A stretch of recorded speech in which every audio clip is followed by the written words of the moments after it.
you have any part in that appeal at all? Did they ask for your input? No, coaches don't. We let Tom Childs, our film guy, and Chris, those guys take care of it. You know, that's their job. So they sent in all the right angles and, you know, whatever angles were out there, and just helped the referees make a tough choice, because it wasn't an easy choice. I mean, I could see it both ways, but yeah, I thought it was a little soft. So happy that our guy came out on top. You have to be pretty sure on those appeals to make it worth it, because you only get the set amount. Like, what about the play made you guys so confident that you would get that overturned like it did? I think just the way Chad was turning and the ball you know, there was that little block or deflection, whatever you want to call it. The whole play, it wasn't like Chad was coming straight forward and tackling in a forward motion to endanger the opponent. I think it was kind of an awkward play. You know, I mean, I saw the still shot. When you have the one still shot, yeah, it looks like it, you know, looks like a dangerous play. But if you watch it all develop and how the play, you know, manifested itself, that's where we had a little bit of cause for, you know, maybe they should take another look at it. And he's only had one red card in his career, and it was way back in '09. Do you think that, like, you know, track record Maybe comes into play at all? Maybe. I think the opposite is. I think the opposite is in effect. I mean, if guys get a little bit of a reputation, I think sometimes that can play on people's minds. I think, you know, Clint was guilty of that sometimes. You know, was he already guilty before he had a chance? I don't know. I mean, there's other guys in the league that have carried a little reputation. So, you know, I think almost the opposite is more true. Great. Great. Nice to.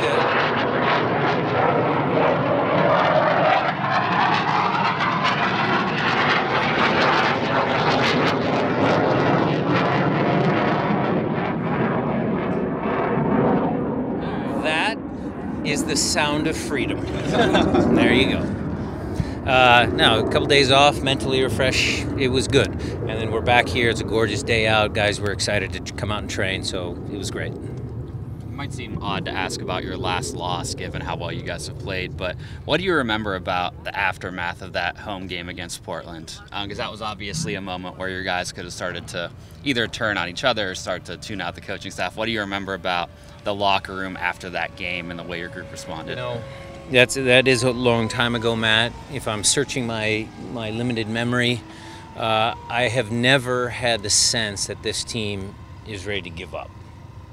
Yeah, there might be grumblings, let's be honest. It's human nature. But there was never a time during any of the course of time that I've been involved here that the team has given up. And that's, again, all credit to them. Certain frustrations, losing to Portland, obviously the first time at home, those were all there. You know, the coaching staff, how are we after that game? Did we do enough to prepare the team? Were the tactics right on the day? Yeah, we had our fair share of frustrations. But we understand that we're in a high-stress job at times, a high-pressure job, and we deal with that the best we can. And the goal is always to continue to learn. Okay, so you should never lose. You should always learn. So that's the way we looked at it. Sure. Coach, how important is maybe that players like Clint Dempsey and Osvaldo Alonso leave this legacy once their time is up? From your perspective, like, how does that come about? How do you feel like these players can make their legacy? Well, they do it on the field. I mean, Clint's performance on the field says it all. Ozzie's performance since he's been here, since we watched him in Charleston, his legacy has always been on the field. I mean, that guy wears his heart on his sleeve. Same with Clint. Those guys are competitors. So the legacy is up to them. I mean, and maybe you guys to a certain extent. How do you guys write about their legacy? So to me, they are who they are. And you guys do the writing. You've seen Ozzie kind of grow and fight and leave it all for this team. How would you describe what he's done for this team from the day he's started with it till now?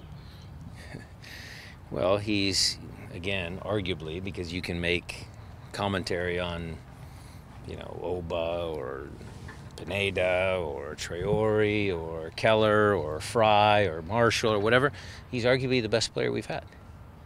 So you want to take a longevity, you guys can measure that. That's pretty succinct.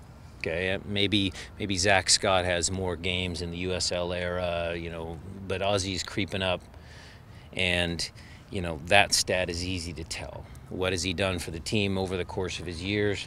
You know, I still remember, you know, when we first rolled him out there that first game in '09. You know, the game against New York.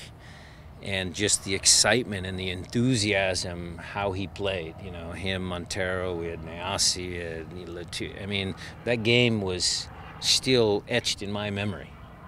And it continues today. I mean, he still plays the same. Might be a little smarter, a little wiser, a little older, but he still can bring it. Don't sell him short. Victor Rodriguez and Henry Wallop out here practicing. How are they looking and integrating and getting back into getting some game time? Happy to say that they are in full. Absolutely in full, no restrictions. So that's a good thing.